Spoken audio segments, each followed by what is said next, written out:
Today we're going to be taking apart the Lost Souls prison, I believe. Works fine. We're going to be looking at the circuitry. So you can figure out the components for somebody out there who's had one that burned up. Forsaken Souls prison. So what happened is looks like the wrong power supply was plugged in and popped it. And we're going to see if we can repair the circuitry via the internet. And, well, let's take this one apart and do some voltage and resistance measurements and see if we can try and fix the one across the way via the internet.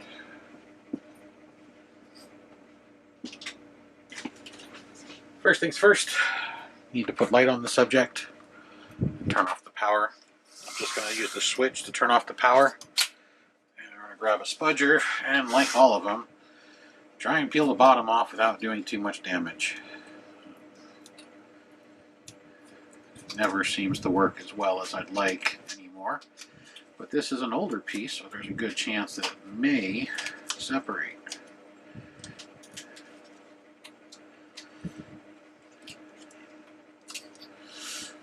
Those who are not familiar with this piece, it does not have any sound. It just has an off-on switch for lights.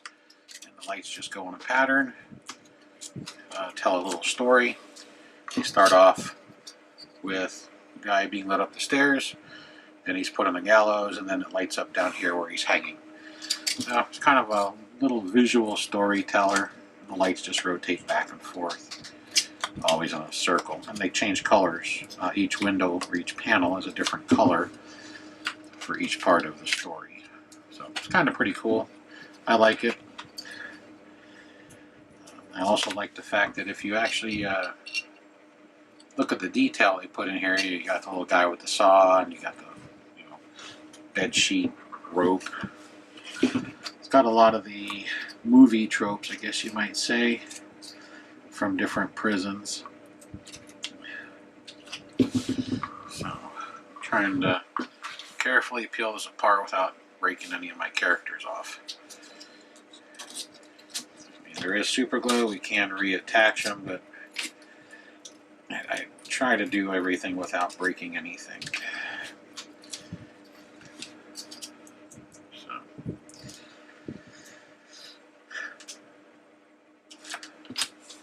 But if you plug in the wrong power, which is the big one, you can pop the circuitry. As long as the master blob chip isn't damaged, most everything else is replaceable. Contacting Lemax for information is futile. I've tried it, heard nothing back from them. So if you find somebody who's willing to potentially sacrifice their functional one, at least to open it up, hopefully without damaging it too much, you may be able to find the correct component powers, ohms, wattage, etc., and then you can probably fix yours. As long as the blob chip isn't damaged, they're generally repairable. Most components on the circuit boards are standard. They're resistors, transistors, capacitors, diodes. Some of them have a timing chip, which is usually controlling the lights. Like on this, it would probably be the pattern that switches back and forth between the windows. They'll control the flicker. Alright, on the bottom, I'm only peeling the half to expose this plate. Reason being is that the rest of this is pretty thin and flat. There's nothing there. And I don't feel like tearing up the mat completely. Because of the age, the cover just flies off. The glue is brittle. Didn't need a heat gun. Here's the inside of the plate. It's got two screws for technically the circuit board. The circuit board should have been screwed in, but it's just kind of put in there, and you can see the dry, brittle hot glue they used. I'm going to try and carefully finagle this board out. There's still power at the switch part, so I'm going to disconnect the power just in case.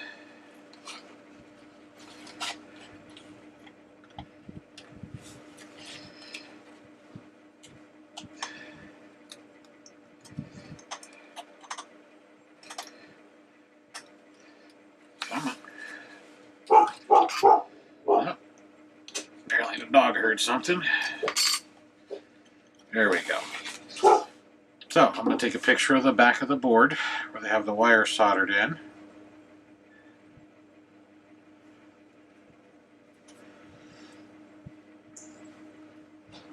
I recommend definitely on boards that have a lot of wires taking pictures so you know where they go. One of the last houses I did, when I took the picture, it helped because when I put the circuit board in, I did break one of the wires off. And without the pictures, I would have been hard pressed to find it because I broke it so clean with the solder, which is pretty amazing actually. I was actually impressed at how clean it broke.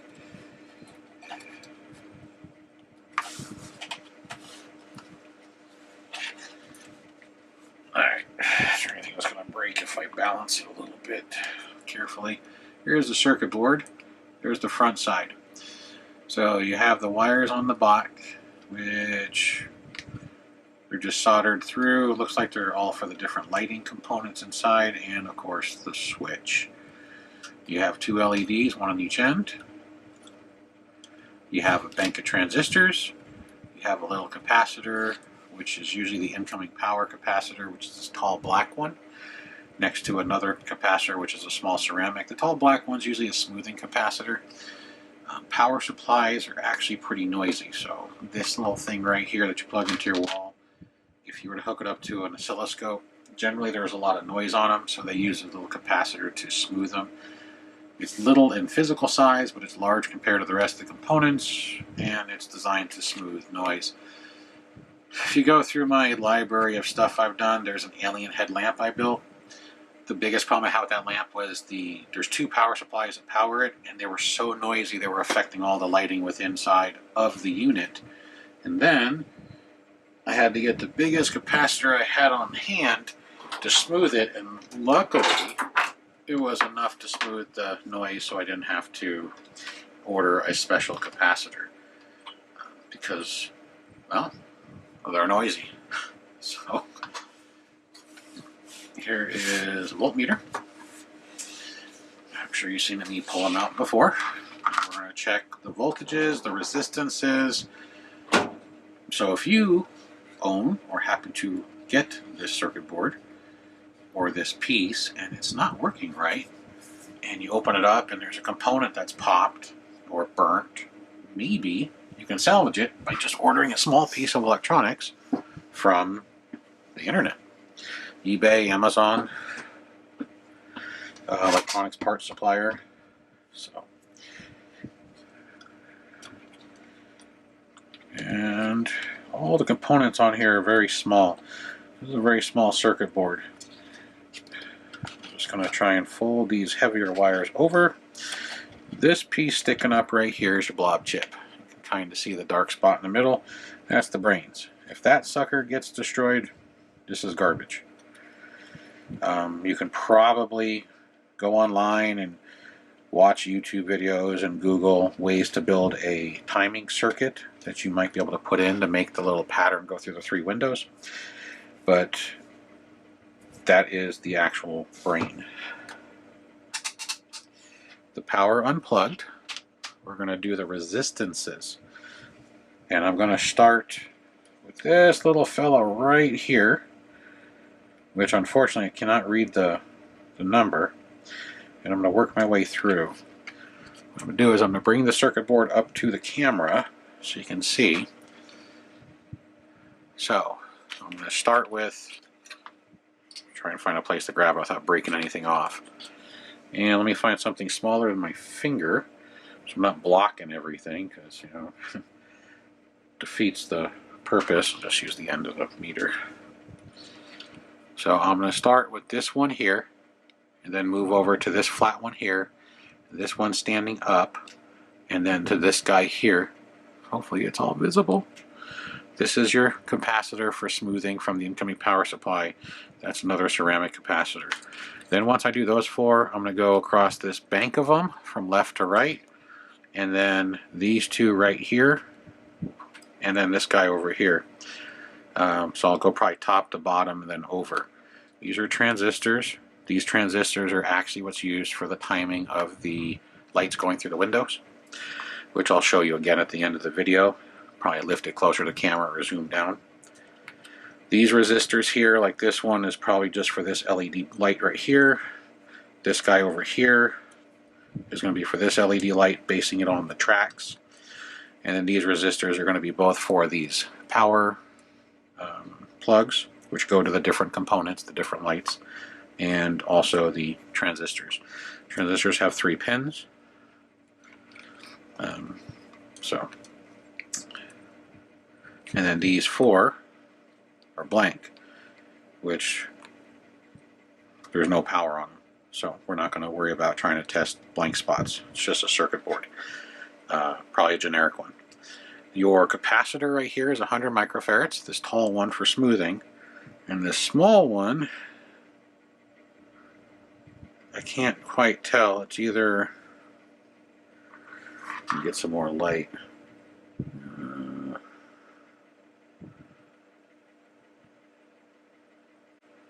10,000 micro? No, that can't be right. Oh, we'll check it. I can't read the print. So we'll check that one too. But I'm going to start with the resistors and then work to the capacitors. And then we'll check the voltages on the different pins that come out for these 5 plugs. So I'm going to carefully set it back down on its top. So no resistance and no power. Whenever you test resistance, make sure your power is unplugged because an ohm meter creates a short and that can damage the circuitry. And of course, all these wires are trying to pull the circuitry back, trying to find a good place so you can see what's going on.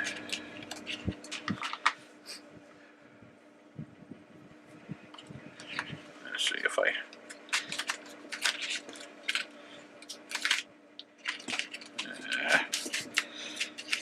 Come on, stay down.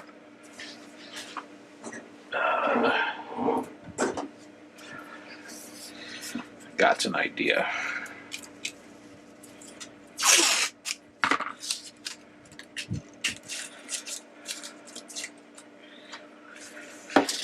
There.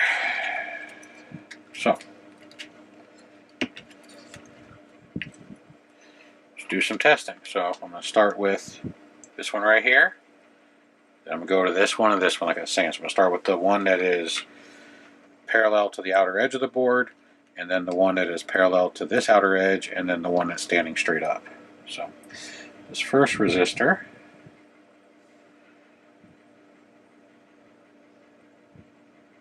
is 178, I'm going to round it up, ohms. It's a standard small resistor used for lighting most LED lights, and I bet you the one over here is going to be the same. On 4.5 volts, 170, 150 to 200 is the standard range, depending on how bright you want the light. Higher the resistance, the dimmer the light. You go too low, the light will just pop. Okay. The other one that's parallel is a very, very small resistor. It is less than an ohm. Just make sure I'm getting a good connection. It's pretty rare to have that low of a resistance, but I do have some that are ultra low. Now this one's 0.3 ohms. So they're ultra rare. I do have I have 0 ohm resistors, believe it or not, used in radios. Now this one that's standing up, I have to touch the contact on the bottom of the board and then the lead coming off the other side. And that's because there's no way to do it otherwise. That one's also a 0.3 ohm. Most likely those are for the blob chip to help control resistance on the blob chip, probably as either a light shunt or this one is 1k ohm. I can tell there's a K right here. Mega ohm stands for the M. K means kilo ohm. So this little resistor right here is 1.02 k ohm, or it's a 1k ohm resistor. There's always going to be a degree of variance. It's usually between 1 and 10%. Okay, on the long bank going left to right. First one on the left. 147 ohms. probably a 150 ohm resistor within its 5%. Next one over is 99 ohms, probably a 100 ohm resistor. The one to the right of that, which is now the third one in, 1K ohm. Fourth one in, 97 ohms, probably again a 100 ohm resistor. I'll check the color bands to make sure. The one next to that is 1K ohm. And these are all coming off of the transistors going to the pins. So now we're at 1, 2, 3, 4, 5, sixth one in from the left. 52 ohms, round up. Excuse me. 1, 2, 3, 4, 5, 6, seventh one. 1K, 1000 ohms. Next one I'm going to assume is going to be like 50 ohms again, if I can get a connection on it.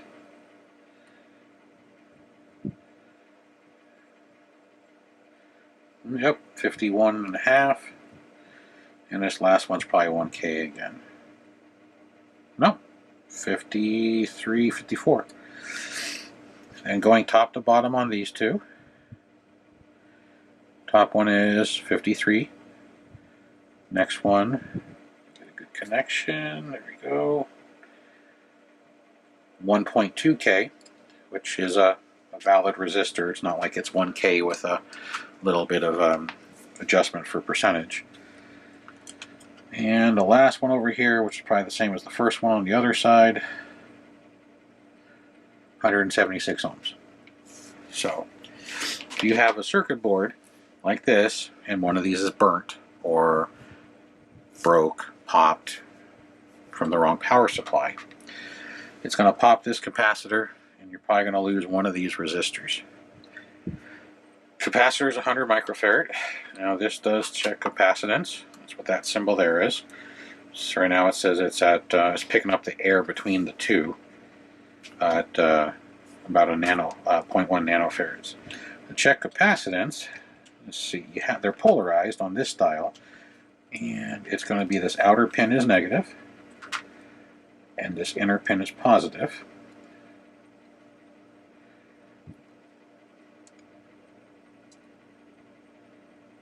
It says it's, oh, there we go.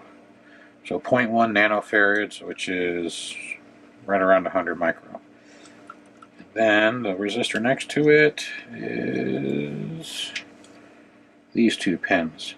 Ceramic capacitors generally aren't polarized. This one says 0.2. This one's 10 microfarads. This little ceramic. Now, if you pop this capacitor, it is a 15 volt 100 microfarads. Generally, if you pop a capacitor, the microfarads or nanofarads or farads, depending on how big your capacitor is, because they can get huge. People who run large subwoofers in a car probably know about those, because you can get capacitors that are the size of a paper towel roll. They get really large. Anyhow, we know this runs at approximately 4.5 volts. There's always going to be some variance from your power supply. You might get 5 volts or 4.4. So your capacitance always needs to be a higher voltage than your power. So if this 15 volt pops, you don't want to buy a 3 volt and put it in there. At the same token, you don't want to buy a 5 volt, because now you're running the capacitor at its maximum. And if you drove your car at full speed all the time, you're going to burn up your engine or transmission. Same principle. So if this one ever pops, you'd want to get a 10 or 15 or 16, which is a very common voltage as well, volt capacitor. You can get bigger, but you don't want to go too big, because then you're not charging it up far enough, and it takes longer to charge because there's more storage capacity. And then the 100 microfarads, you do not want to change that too much. The balance for this blob chip for smoothing of this average power supply from Lemax. You change the 100 microfarads to 10 or 50 or 200, you risk burning out the chip or changing the timing sequence on your lights. Most likely you're going to burn out your chip, and then nothing's going to work. well, nothing that isn't hot wired from the switch. So now we know the different resistances and the two capacitors. This does not have any diodes. It does have 4 transistors. Now we're going to check the voltage coming out of each one of these 5-pin sets. So instead of trying to unplug them and plug them in and unplug them and plug them in, which is, well, tough to do, I'm going to see if I have an adapter I can use to stick inside.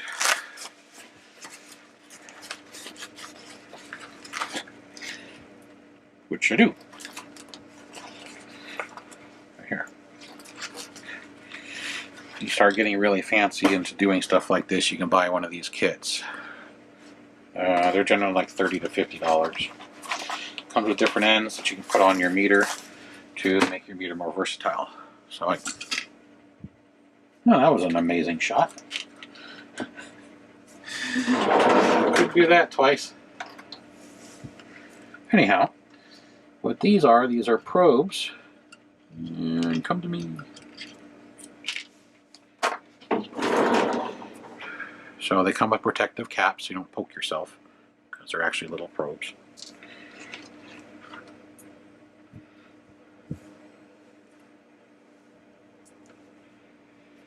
They generally slide over the tip of your meter. But these don't want to slide on these specific leads. Let's see if they'll slide on my other meter.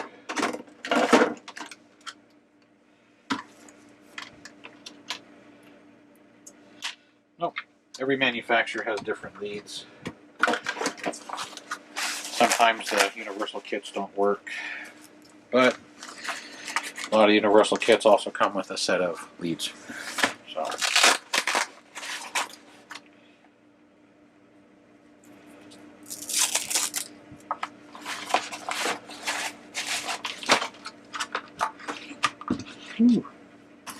So I'll take those out. Get these untangled. There we go.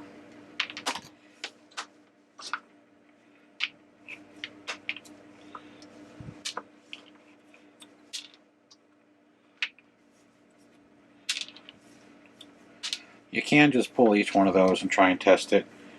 The problem with doing that is again, I don't want to try and force the board. So there we go. A little bit more work, but that's why I bought this. Putting the power back in, and we're going to turn it on. You can see it lights up. Now we're going to go to volts DC, grab our little probes, and what we'll do is probe down inside here. So this first pin on the left, near the smoothing capacitor,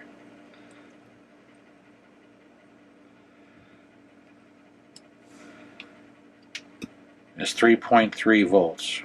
Now it's down to 0 volts, so it's going to be one of the flashing lights because it's going between 0 and 3.3. As you can see, it's going up slowly and then it drops slowly. So now we'll move over to the next one. The reason there's a minus sign in front of it is because I have the positive hooked up to the negative. My meter doesn't care, it just tells you that you have it backwards. You just have to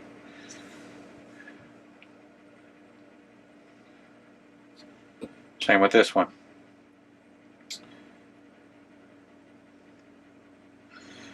This one's actually going from positive voltage at 3 volts because my meter is going to be backwards again, I believe. So what I'll do is I'll switch them around.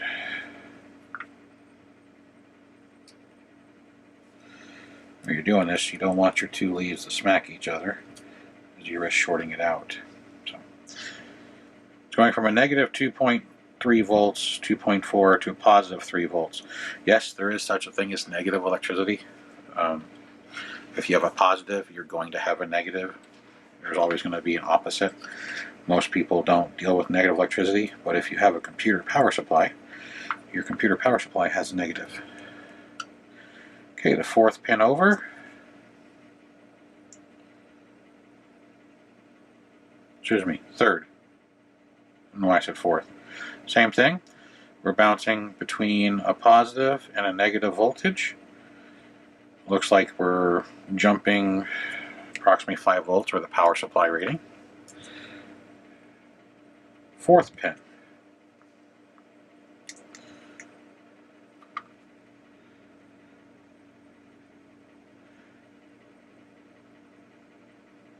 Getting the same. And it's probably because of the transistors. The transistors are opening and closing or sending power, and that's why we're getting the large jump.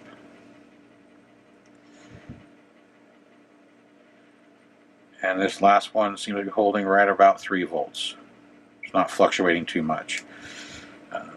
So 2.9, 3 volts round figures. So your outer two are going to be probably more of a stationary light, like these guys are, where they're not changing, flickering, or doing anything special. And your inner ones are going to be the ones that are moving. As you can see here, blue. I'll turn off this light. Orange, red, and then blue.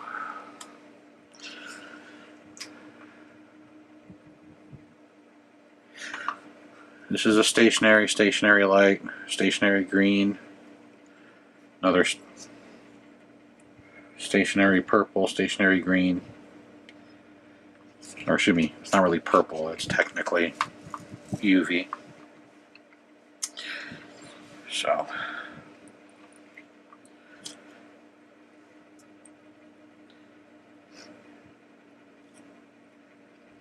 and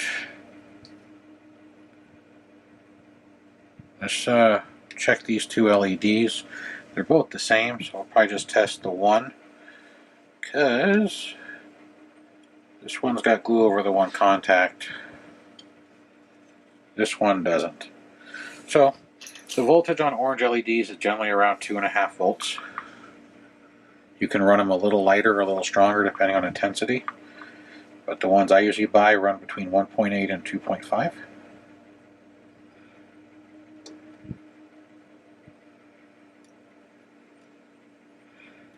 Apparently there is a little bit of glue on here. Alright, I'm going to test it on the front of the board because apparently there is a little bit of an insulation. Yeah, they glued it. Figures. Okay, see if I can get you some voltage information on this guy. I'll try and peel back the heat shrink a hair.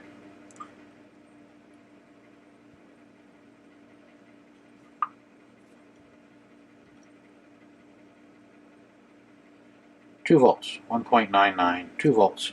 So they're driving these right in the basic middle of their power range.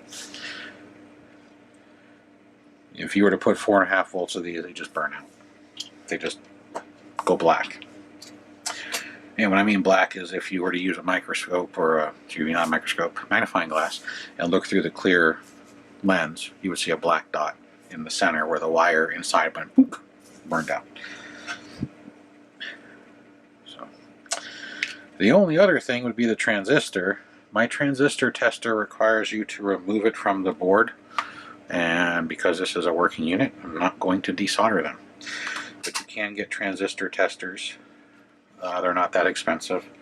Generally, you don't need them.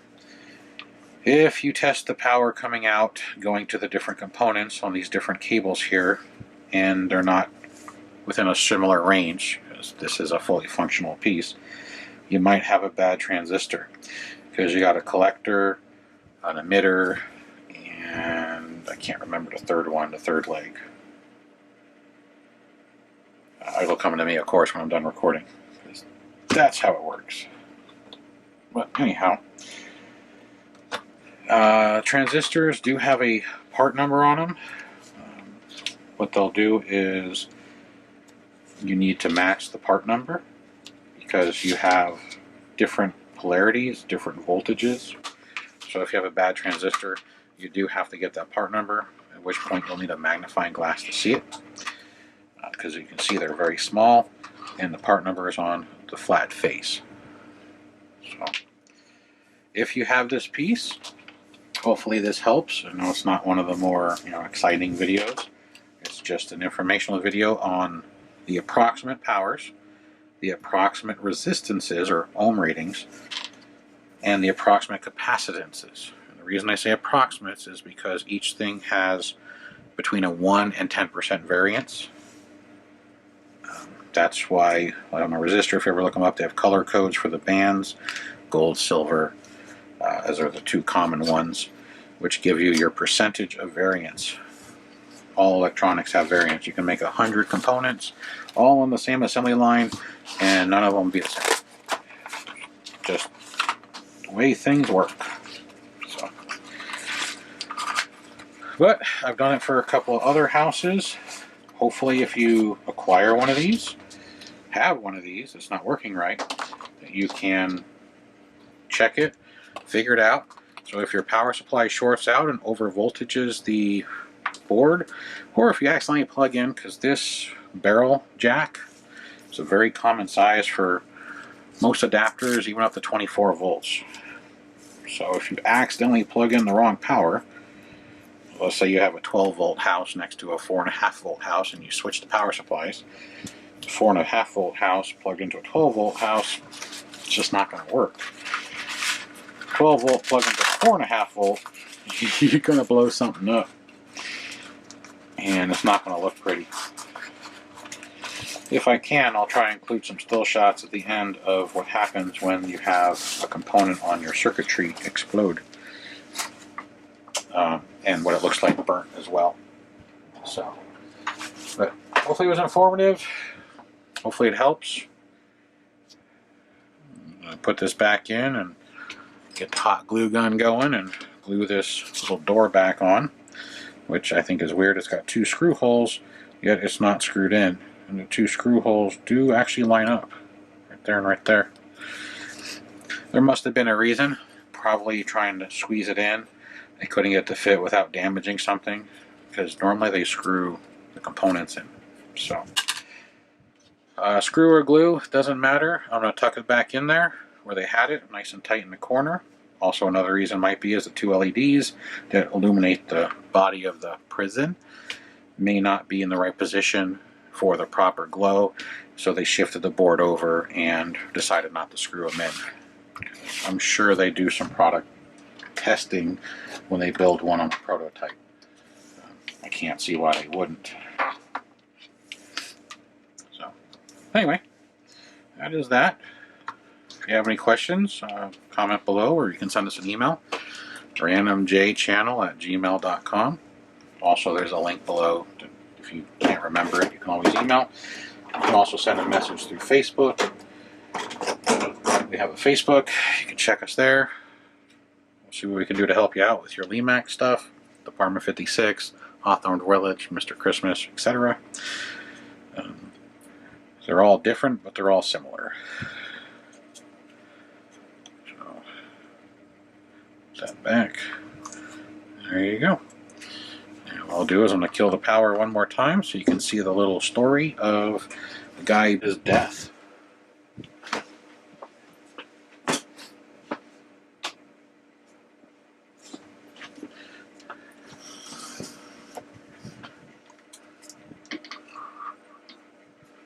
There you go.